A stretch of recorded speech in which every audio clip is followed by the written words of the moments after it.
পবিত্র রবিউল আউয়াল মাস। এ মাসে বিশ্বনবী মুহাম্মদ সাল্লাল্লাহু আলাইহি ওয়াসাল্লাম জন্মগ্রহণ করেছেন। আমরা জানি রবিউল আউয়াল মাসে কোন তারিখে বিশ্বনবীর আগমন ঘটেছিল। এই তারিখ নিয়ে অনেক ইখতিলাফ, অনেক মতের ভিন্নতা রয়েছে। তবে বিশ্বনবী মুহাম্মদ সাল্লাল্লাহু আলাইহি ওয়াসাল্লাম সোমবারে জন্মগ্রহণ করেছেন, এই বিষয়ে কোনো ইখতিলাফ নাই। যেমন বিশ্বনবী মুহাম্মদ সাল্লাল্লাহু আলাইহি ওয়াসাল্লাম বলেন, সোমবারে ৬টি দিন ৬টি বিষয় হয়েছিল। একটা হলো যে ওয়ালাদান নবী সাল্লাল্লাহু আলাইহি ওয়াসাল্লাম ইয়াউমাল ইসনাইন, বিশ্বনবী সোমবারে জন্মগ্রহণ করেছেন।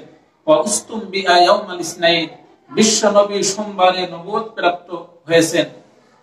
ওয়া তাওয়াফান নবী সাল্লাল্লাহু আলাইহি ওয়াসাল্লাম ইয়াউমাল ইসনাইন, বিশ্বনবী সোমবারে দুনিয়া থেকে বিদায় নিয়েছেন, ইন্তেকাল করেছেন।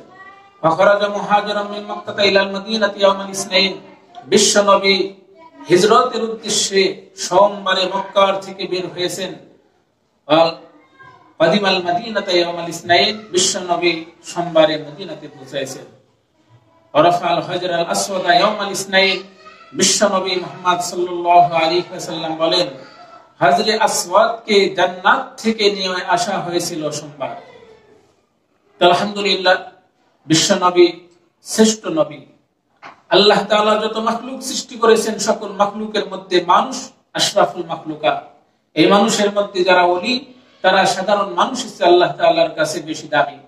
সাধারণ ওলিদের থেকে সাহাবায়ে কেরামের মর্যাদা বেশি, সাহাবায়ে কেরামের থেকে নবীদের মর্যাদা বেশি, নবীদের থেকে রাসূলদের মর্যাদা বেশি, আর সকল রাসূলদের মধ্য থেকে আমাদের নবী মুহাম্মদ সাল্লাল্লাহু আলাইহি ওয়াসাল্লামের মর্যাদা বেশি।